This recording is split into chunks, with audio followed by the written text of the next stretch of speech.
5 seconds.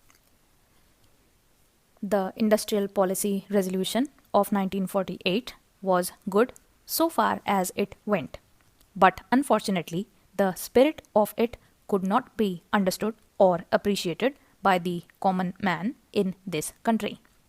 So, a new orientation of this policy was given, and the Honorable Prime Minister, after his return from China, publicly declared that the future policy of the country, for rather the future pattern of society, will be the socialist pattern.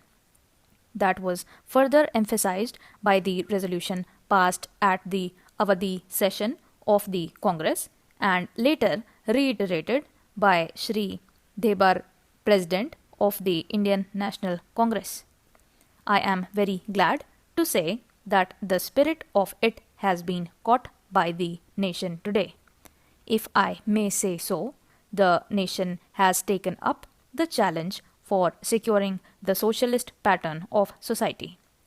It behoves all sections, both inside this house as well as outside, without having mutual recriminations, to try and propagate in a sincere manner and establish the socialist pattern of society indicated by the statements of the great leaders of our country. It may be relevant and pertinent if I refer to a few sentences from the memorandum presented on the 4th June 1939 by our Prime Minister, who was the chairman of the All India Planning Committee, which came into existence when there was provincial autonomy in the provinces. On pages 39 and 40 of that report, he stated, "It is clear that the drawing up of comprehensive national plan becomes clearly an academic exercise with no relation to reality unless the planning authority or those to whom it is responsible are in a position to give effect to the plan. If this authority is powerless or circumscribed or restricted and has limited activities, it cannot plan. An essential prerequisite for planning is thus complete freedom and independence for the country and removal of all outside control. This implies that the country possesses in itself full sovereign authority to take any measures, adopt any policies, and form any relations with other countries as may seem best to its governing authority in the interests of the country and its people. National independence is thus an indispensable preliminary for taking all the steps that might be found necessary for carrying out the 5-year plan in all its various aspects throughout the whole country. At the present moment, it is clear that not only have we in India no national independence, but we are hedged in and obstructed by numerous restrictions, limitations, safeguards, and reservations which block the path to planning and progress. Our plan for national development must therefore be drawn up for a free independent India.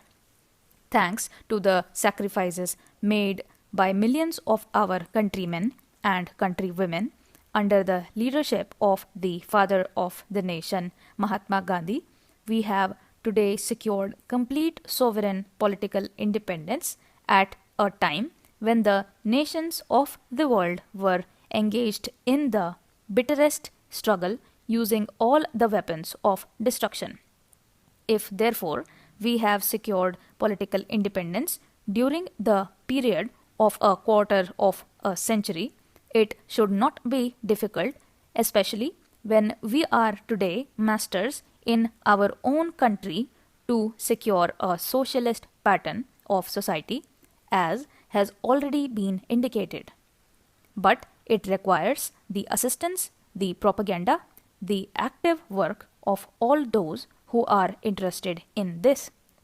I am sure so long as my honorable friends the minister, the deputy minister, and the other minister who represent the Commerce and Industry Ministry can give us an assurance that the capitalist pattern would be avoided, some of us who believe in a cent-per-cent socialist democracy give an undertaking that certainly totalitarian policy will not be introduced in this country, because we have believed all along during the fight that we have given to the British government when we secured political independence that we shall try to maintain democracy undiluted and a socialist democracy at that. I am absolutely certain that in this country of ours, liberty of thought, liberty of speech, and liberty of action will be guaranteed to every citizen to express his views in the manner he pleases. I therefore assure my honorable friend that so long as we do not, in the garb of a socialistic pattern, support a capitalist system, India will stand 100% for a socialist democracy.